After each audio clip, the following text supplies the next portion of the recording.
Olá, estudante. Vamos dar prosseguimento à aula 3 de Responsabilidade Social e Ambiental.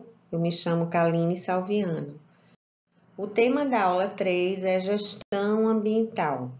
Para isso, vamos entender um pouco o histórico e a evolução da gestão ambiental. A preocupação com os efeitos dos impactos ambientais decorrentes da ação humana na natureza passou a receber maior atenção a partir da década de 50, que foi motivada pela queda da qualidade de vida em algumas regiões do planeta.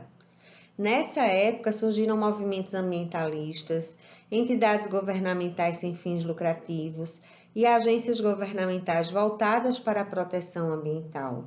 Nesse sentido, vamos entender os principais eventos ligados ao tema da gestão ambiental. Então, a década de 60 ela foi conhecida pelo conflito entre os preservacionistas e desenvolvimentistas.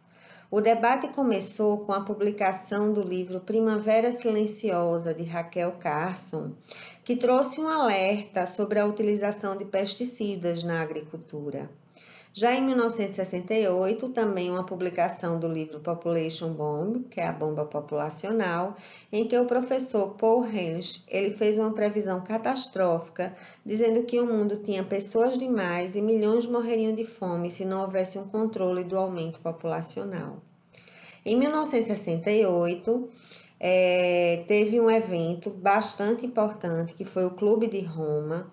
E o que consistia esse Clube de Roma? Era uma organização independente, sem fins lucrativos, em que participavam empresários, cientistas e políticos, com o objetivo de discutir e analisar os limites do crescimento econômico às custas do uso crescente dos recursos naturais.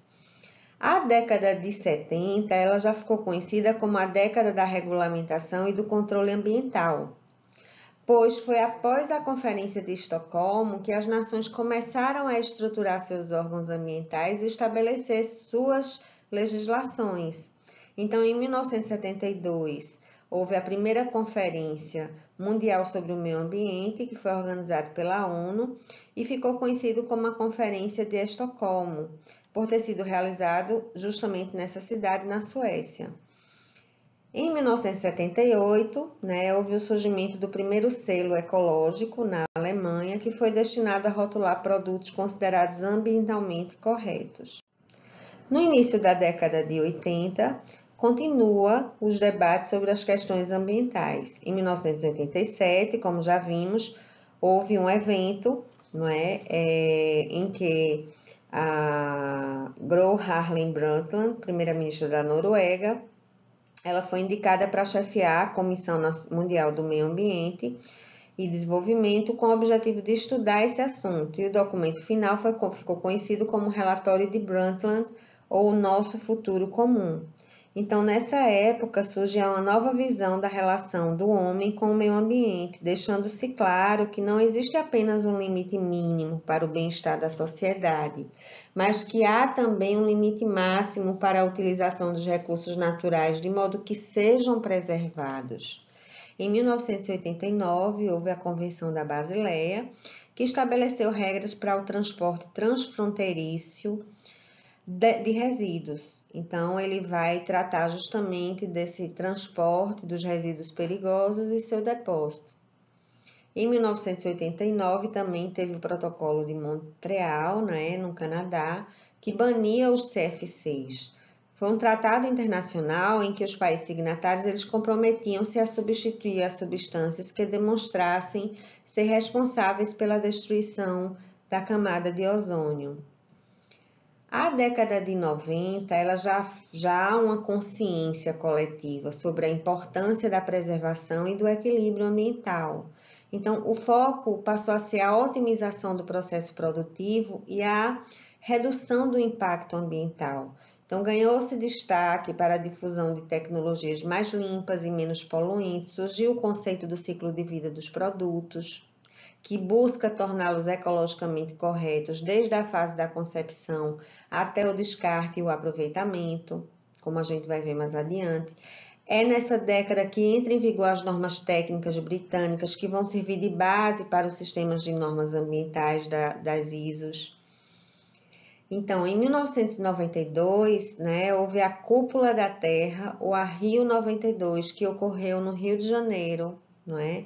Que foi uma conferência das Nações Unidas sobre o meio ambiente e desenvolvimento e que resultou em importantes documentos, como a Carta Terra, conhecida como a Declaração do Rio, e a Agenda 21. E em 1997, no Japão, na Conferência das Nações Unidas sobre Mudanças Climáticas, foi anunciado o Tratado do Protocolo de Quioto, que estipulava metas para a redução de emissão de gases do efeito estufa. Nos anos 2000, 10 anos depois da Rio 92, em 2002, surge a Rio +10, que é a Rio +10 ou a Cúpula Mundial sobre Desenvolvimento Sustentável, que foi realizada na África do Sul. As discussões basicamente englobaram, além da preservação do meio ambiente, também aspectos sociais. É importante salientar que alguns resultados eles não foram tão significativos e o mais positivo foi relacionado ao abastecimento da água. Foram vários assuntos debatidos nessa conferência. Em 2012, houve a Rio +20, que é o nome da Conferência das Nações Unidas sobre Desenvolvimento Sustentável, que ocorreu no Rio de Janeiro, E o principal objetivo da Rio +20 foi renovar e reafirmar a participação dos líderes dos países com relação ao desenvolvimento sustentável no planeta Terra. Foi, portanto, uma segunda etapa da Cúpula Terra, que ocorreu há 20 anos na cidade do Rio de Janeiro. Então, ela teve dois temas principais, a economia verde, no contexto do desenvolvimento sustentável, e a erradicação da pobreza e a estrutura institucional para o desenvolvimento sustentável, dentre outras coisas importantes que vocês podem ver no material. Agora, nós vamos falar dos estágios evolutivos da preocupação ambiental. Existem 3 estágios, que é o estágio reativo, preventivo e proativo. O reativo, ele tem início no século XX, do século XX até 1972, mais ou menos. Ele trata pontualmente das questões ambientais, desvinculando de qualquer preocupação com os processos de desenvolvimento. Já o estágio preventivo, ele tem início em 72 e vai até 92, mais ou menos, e busca uma nova relação entre o meio ambiente e o desenvolvimento. E o estágio proativo, ele vai de 92 até a fase atual, e tem um aprofundamento e implementação das disposições e recomendações pelos estados nacionais, governos locais, empresas e outros agentes. Agora nós vamos tratar dos sistemas de gestão ambiental. E o que seria isso? É um conjunto de procedimentos que visa ajudar a organização empresarial a entender, controlar e diminuir os impactos ambientais de suas atividades, produtos e serviços. Então, ela tanto é baseada no cumprimento da legislação ambiental vigente e na melhoria contínua do desempenho ambiental da organização. Ela também possibilita às organizações uma melhor condição de gerenciamento para seus aspectos e impactos ambientais, além de interagir na mudança de atitudes e de cultura da organização. Ela pode também alavancar os seus resultados financeiros, uma vez que atua na melhoria contínua dos seus processos e serviços. Então, a série das normas ISO 14000, ela foi lançada internacionalmente em 96 e tem o objetivo, como objetivo, a criação de um sistema de gestão ambiental que auxilia as organizações a cumprir compromissos assumidos com o ambiente natural.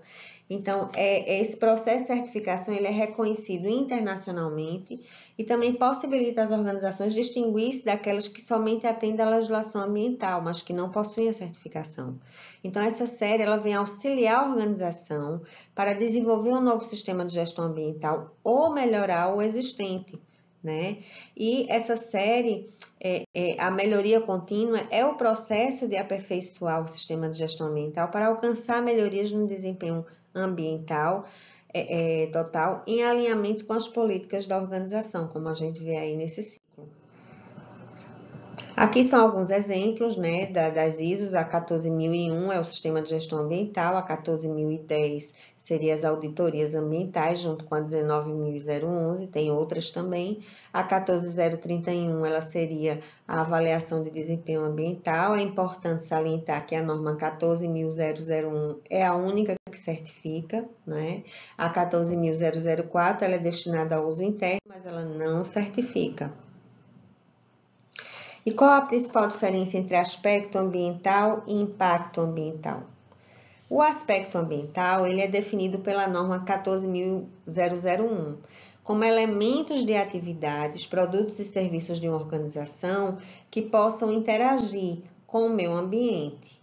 Então, ele pode estar relacionado a uma máquina ou equipamento, assim como a uma atividade executada por ela, ou por alguém que produz ou apresente a possibilidade de produzir algum efeito sobre o meio ambiente.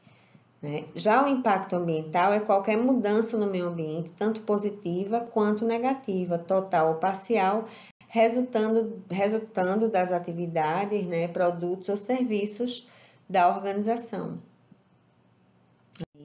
O impacto. Já com relação à auditoria ambiental, ela é uma ferramenta imprescindível para a verificação e fiscalização das empresas e uma avaliação dos seus sistemas de gestão. Então, ela vem permitir avaliar o desempenho dos equipamentos instalados, visando a fiscalizar e limitar o impacto de suas atividades sobre o meio ambiente. Ela é realizada por uma equipe multidisciplinar de auditores especializados nos campos contábil, financeiro, econômico e ambiental. Ela deve ser independente, sistemática, periódica, documentada e objetiva. Elas são realizadas também por órgãos fiscalizadores, entidades de controle externo, como o Tribunal de Contas ou Auditorias Gerais, e empresas privadas. Com relação à rotulagem ambiental, ou eco-bailing, como é mais conhecido, ela é uma metodologia voluntária de certificação e rotulagem de desempenho ambiental de produtos ou serviços que vem sendo praticada ao redor do mundo e é um importante mecanismo de implementação de políticas ambientais dirigido aos consumidores, que vem auxiliar na escolha dos produtos menos agressivos. Ou seja, tem a função de comunicar os benefícios ambientais do produto ou embalagem, objetivando aumentar o interesse do consumidor por produtos de menor impacto, levando a uma melhoria ambiental contínua orientada para o mercado. Então, aí a gente tem alguns exemplos de marcas que podem ser encontradas nos produtos, não é? Essas são internacionais, são selos. Os de baixo tem aqui dizendo PET, se a embalagem é de plástico e é reciclável, a embalagem reciclável, o alumínio é reciclável, o aço reciclável, o vidro reciclável. Então, é interessante observar justamente esses símbolos para saber que aquele material, ele é, de certa forma, ele vai contribuir, não é? Ele é reciclável. Aqui são alguns exemplos, né, de produtos existentes que possuem esses selinhos, né, esses símbolozinhos.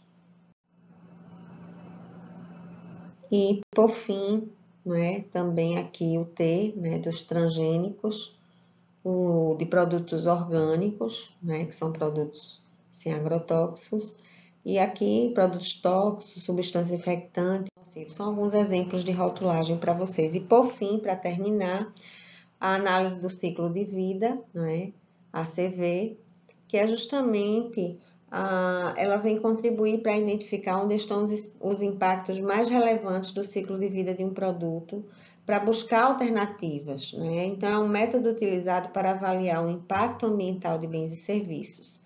É a história do produto, desde a fase da extração da matéria-prima, passando pela fase de produção, distribuição, consumo, uso e até a sua transformação em lixo ou resíduo.